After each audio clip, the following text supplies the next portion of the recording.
While pastoring, I loved cars. I loved to drive. I still love driving. It's fun. When I get the chance, which I hardly get. You see, I probably drive maybe twice or thrice in a whole year. Can you imagine that? And then this driving I'm talking about, just a few, you know. I love to drive. I liked it. I enjoyed it. So there was that year, several years ago. I bought different cars at different times. Then I got this one that I liked so much. And the man knew how to advertise it for me. Customized, nice, one in town. So I looked at the car. I liked it. I wanted it. I was already buying, this car or that car. Made no difference now. So I didn't need any consultations with the Spirit. When you're already on cruise and there's nothing on the road, you just keep going. You don't try to, everything is, so you don't prepare for emergencies. So it was gone. And that's the way I came to this car. And I liked it. No consultations. And I paid more for that car than any other 3 cars put together before then. I was excited. And it was not a brand new car. Yet I spent so much money on it because it was customized. Okay. I bought it and went home with it. Come out every day and clean it. Look at it shining. You wish you could drive it out and be outside at the same time and be looking at it.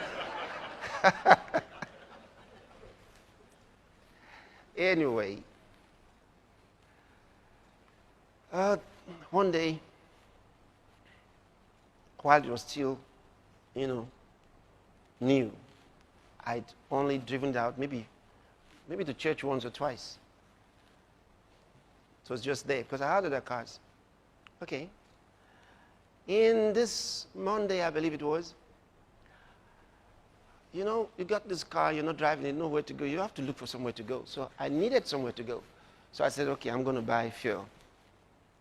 And then from there, my mom was with my sister, and so I said I'll drive to see my mom, and then, just go out. This was now around 6:30 p.m., so I'm going. That's the way I went out. Bought the fuel, filled the tank, and drove, heading for my sister's place to see my mom. Stopped on the way at this supermarket that I'd been to several times. I thought, okay, let me buy some things to take there. As I stopped, before I could come out of the car, another car stopped beside me, and some guys jumped out with guns. 2 of them in front of me just releasing bullets into the air. They were just like, it was fun for them. They just stood there. And the others came to the doors. One said, come down, move in, out.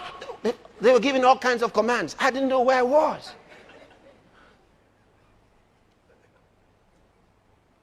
Oh.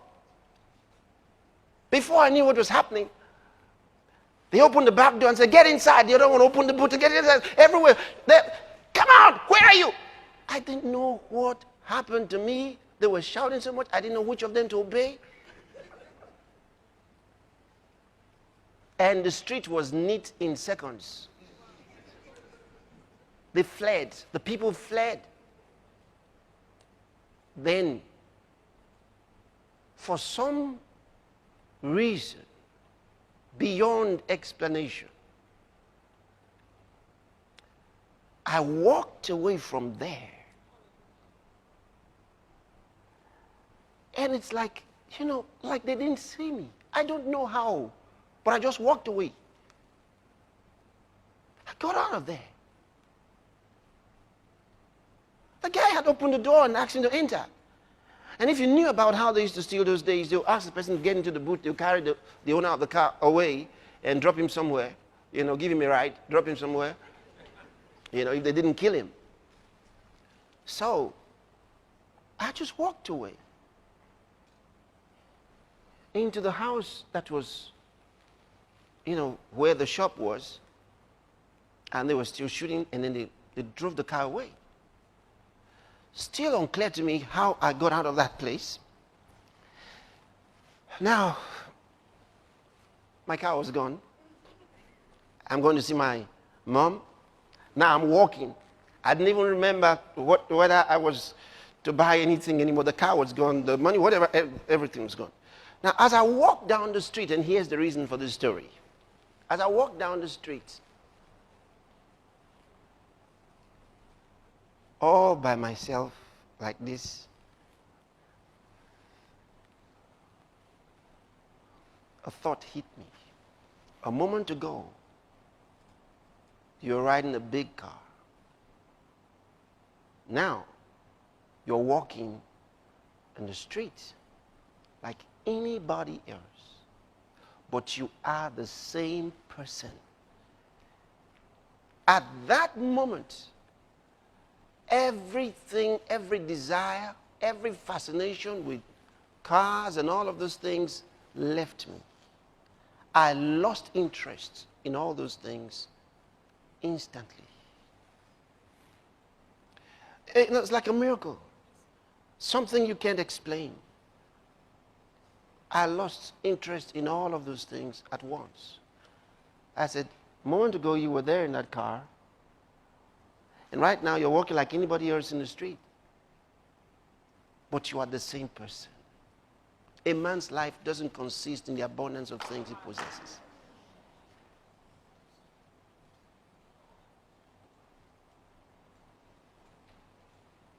And this is so important. Of course, on Wednesday nights, what I was about telling the congregation what had happened to me, how the car was gone, is I was telling them what happened, just about explaining. Someone came up the platform with a paper. They had found the car. So I announced to them they had found the car, but I wouldn't drive that car again. I'd lost interest. I wish that I knew how to lose that interest earlier. Are you getting what I'm telling you? Because you're the same person. And since that time to this time, not fascinated with those things. They don't mean anything. They don't mean anything. You're the same person. You're the same person.